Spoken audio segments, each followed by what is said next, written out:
Trent was one company which had ballooned a lot in stock price since the last month or so. It was nudging back to close to 6,000 rupees, and somehow I had a feeling and also some market intelligence that no, sales and profitability numbers are not doing great in retail, and especially not for Westside and Zudio. That being the case, Trent was one company.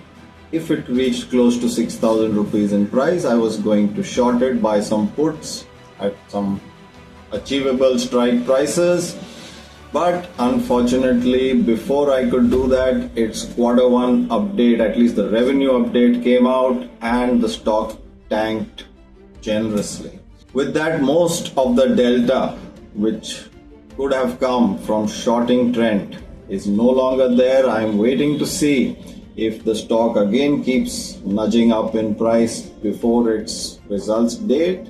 Maybe I will get an opportunity again. But yes, there are a lot of stocks like this, like Trent, which have ballooned a lot. Some of them have even doubled from their March and April prices. And the jury is still out whether their financial results of Q1 will really support this balloon price. I am looking at such stocks like Trent. A little bit of market intelligence will help always to know how the sector is doing, whether industry trends are great, commodity prices are stable, all these things. In case of Trent, we came to know that Westside wasn't actually booming, some fatigue had come in.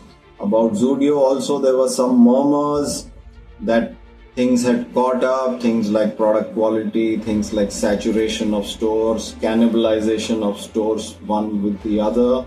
These things had caught up, and due to which some corrective action is being taken. You know, in retail, corrective action means a number of quarters. That being the case, there was a small window to short the stock. I hope I get that opportunity again.